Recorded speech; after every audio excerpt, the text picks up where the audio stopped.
Okay, now, z-scores, why even bother studying these things? Well, because they lend perspective and context just like percents do. So in that sense, they're somewhat like percents. Suppose you got two baseball players and each of them gets 50 hits. And that's all you know. So at this point, you'd say, oh man, those guys are both equally good hitters. Which one's more successful? They both got 50 hits, they're equally good. But let's say you got a little more context. And you find out that one gets 50 hits in 100 at-bats, which means he gets a hit 50% of the time. The other one gets 50 hits in 500 at-bats. Well, that batter only gets a hit 10% of the time. Now it's pretty obvious who is more successful. So percent helps us compare. It gives us context to just raw numbers.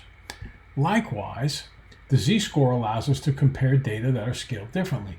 To understand the concept, suppose we have one that says X, normal distribution, a mean of 5 and a standard deviation of 6, represents the weight gains for one group of people who are trying to gain weight in a 6-week period, and Y is a normal distribution. 2, 1 measures the same weight gain for a second group of people.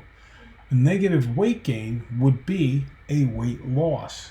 Okay, since X is 17 and Y is 4, they're each 2 standard deviations to the right of their means.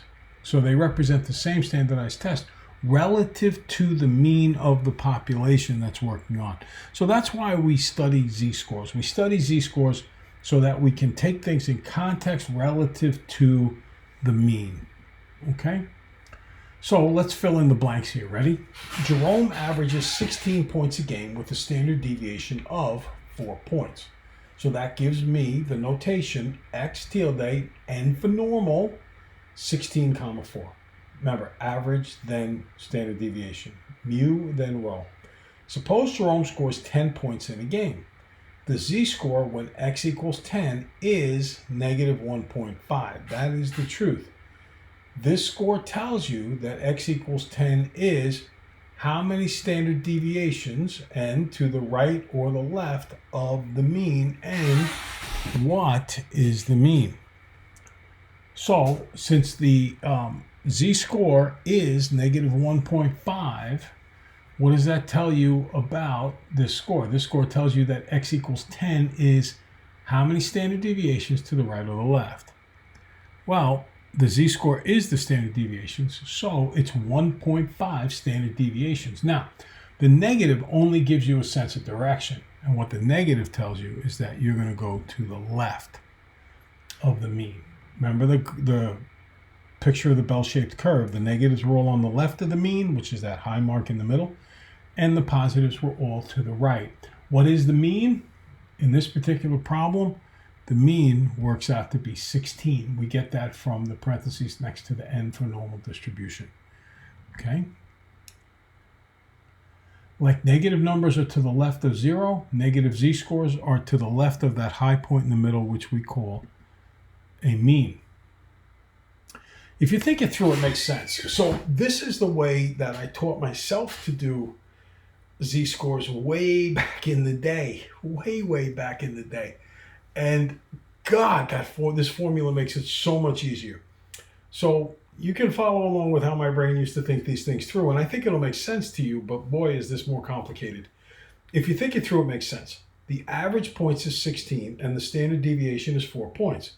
When Jerome only scores 10 points, it's 6 below average.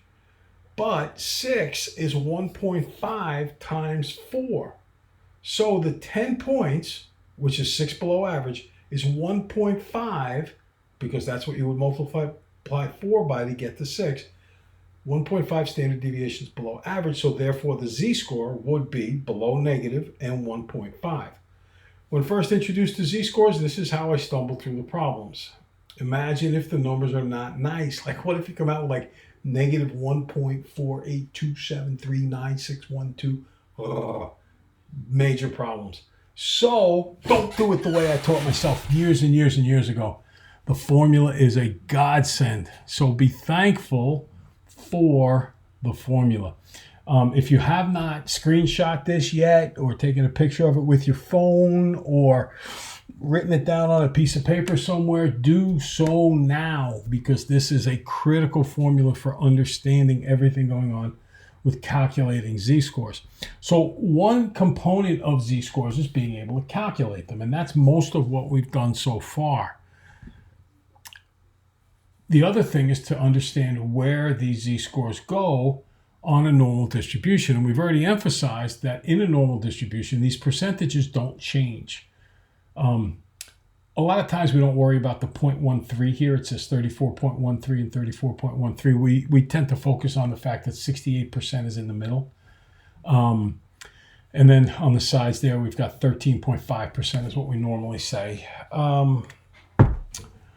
So what I do want you to notice here is that the percentages attached to each standard deviation above and below the mean. So here's the mean, ready? The mean is mu right in the middle. We know that. And a rho means a standard deviation. So this is the mean plus 1 standard deviation. Then to the right, mean plus 2 standard deviations. Now, what does that mean with z-scores? Where it says m or mu plus 1 standard deviation, that's a z-score of 1. Where it says mean plus 2 standard deviations, that's a z-score of 2. The next one, mu plus 3 standard deviations, 3 rho, that's a z-score of 3. The next one is z-score of 4. Going to the left, the mean minus 1 standard deviation is a z-score of -1. Going out here, the next one over between the green and the purple, that's a z-score of -2. And then between the brown and the green, a z-score of -3. So the z-scores, simpler, instead of having to write out mu plus rho every time, or mu plus 2 rho, mu plus 3 rho, we just write out 1, 2, 3, 4 for z-scores, okay?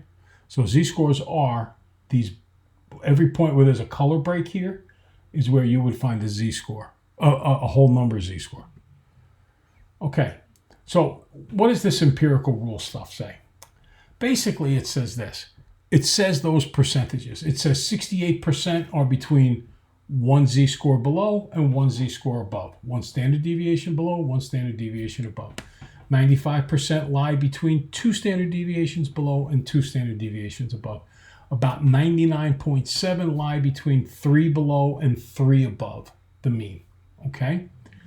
Now, the z-scores for +1 and -1 standard deviations are +1 and -1. The z-scores for 2 standard deviations above and below are +2 and -2. And for 3 above and below are +3 and -3.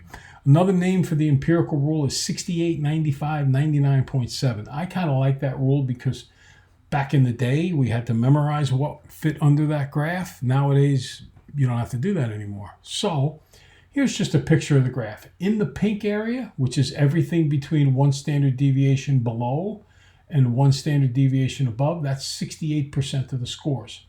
If I broaden it up to go from 2 standard deviations below, notice I have these markings here, these bars, these lines, to 2 standard deviations above, now I got 95%.